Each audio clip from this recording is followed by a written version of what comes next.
So good afternoon students. So we are going to start one new unit for you, that is your bioavailability.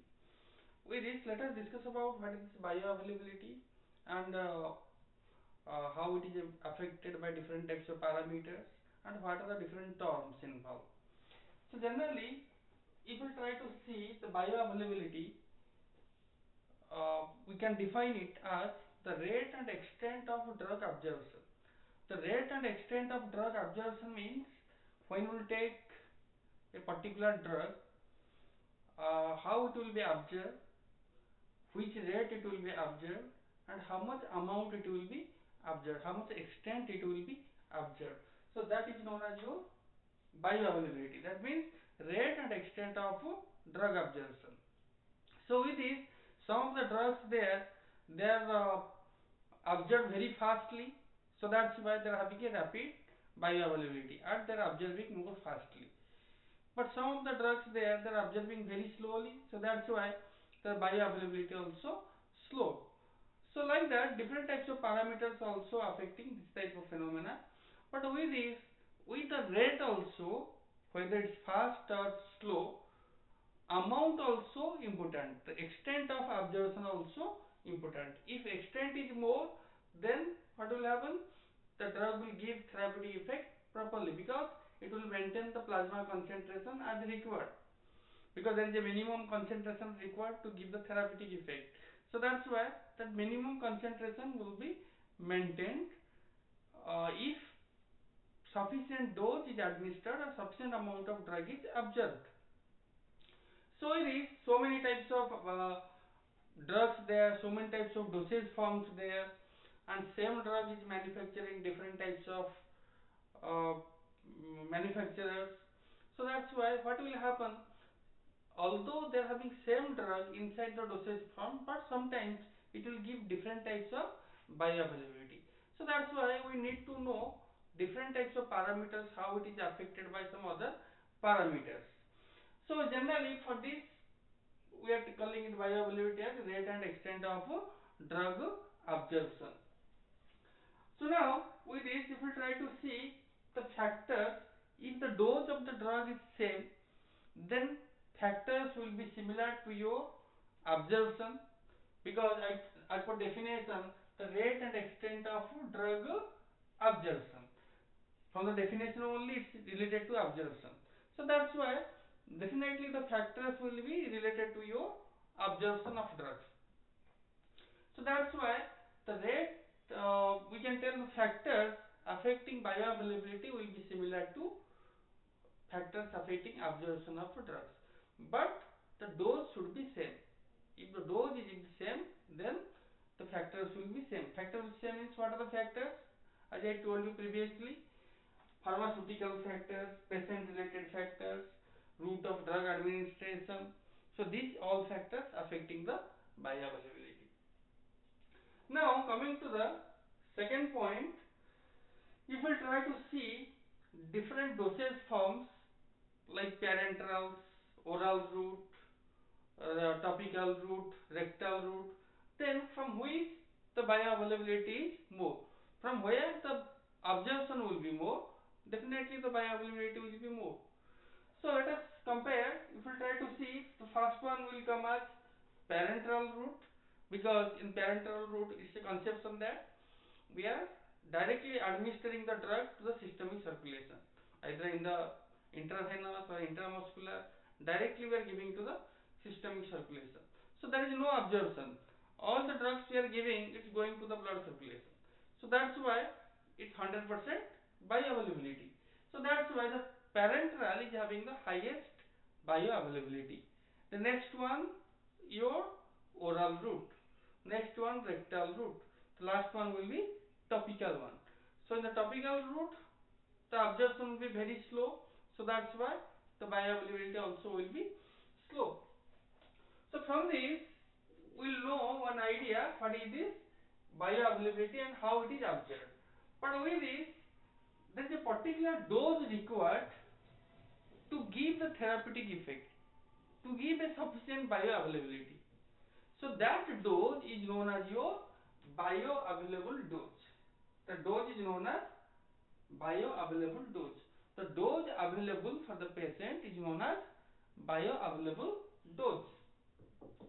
And when the amount of drug reaches the systemic circulation is called as systemic availability.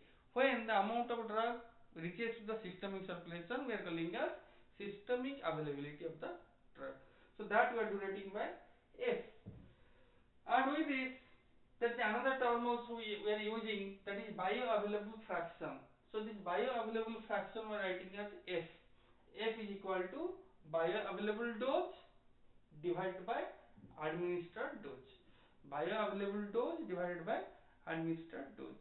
That is known as your bioavailable fraction.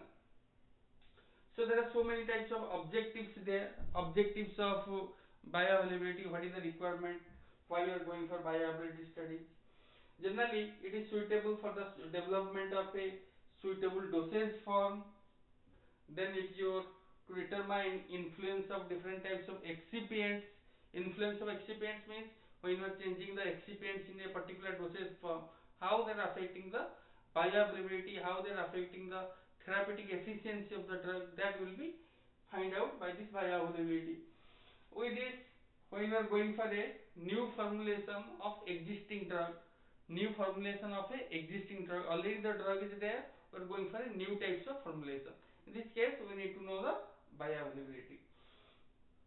Then quality control of different types of drug product in the early stages of marketing. So different types of quality control tests when we are conducting when the drug is newly in the market. In that cases, bioavailability is very important to know. With this, also we are going for comparison of availability of drug substance from different dosage forms. Means when you are comparing different types of dosage forms of same drug, that also required, means how much amount of drug is available in different types of dosage form of same drug. That is also bioavailability required. That is also objective of the bioavailability. Now we will discuss about two types of term. One is absolute, another one relative. Absolute bioavailability and relative bioavailability.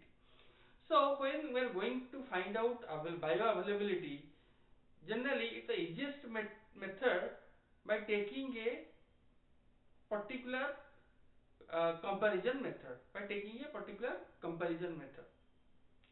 Then how will compare? There are so many types of methods, they are already established. How much amount of drug will going to the system circulation. So many literature also there. For a particular old studies, what we will do? Two types of phenomena, two types of bioavailability term we are taking, absolute and relative. Then what is this absolute bioavailability? We can define it when the systemic availability of drug, administered drug orally, is determined in comparison to intravenous administration. It is called as absolute bioavailability. When one drug is we are taking orally and we are finding the bioavailability of that, and if that is compared with intravenous administration, we are calling this term as absolute. Then why we are comparing with intravenous? Because intravenous route will give 100% bioavailability because there will be no absorption process. So that's why we are going for this intravenous administration. But sometimes, some cases, we are going for some other methods. We can take oral solutions, we can take intramuscular routes. If a poorly water soluble drug there, we can take intramuscular route. So that's why these all terms we are telling us, if this type of bioavailability we are finding, that bioavailability is called as absolute bioavailability. Like that, there is another term that is called as relative bioavailability. So relative bioavailability also called as comparative bioavailability. That means by comparison with other dosage form of same type. So that means here we are comparing with, in absolute we are comparing with intravenous administration. But here we need to compare with oral standard solution. We have to compare with oral standard of the drugs. That means oral route is compared with another oral route which is the standard one. So let us define this one, relative bioavailability. Also it is called as comparative bioavailability. This relative bioavailability is called as comparative bioavailability. So it is defined as systemic availability of a drug after oral administration is compared with an oral standard of the same drug. So that oral standard may be of aqueous solution, non-aqueous solution, or maybe a suspension. And for that we are writing a term FR. For absolute we are writing only F, and for relative bioavailability we are taking term symbol FR. So this is all about bioavailability introduction. In the next class we will go deeply about what is this bioavailability terms, what is single dose studies, what is multiple dose studies, how we are taking the volume tests, that we will discuss in the next class.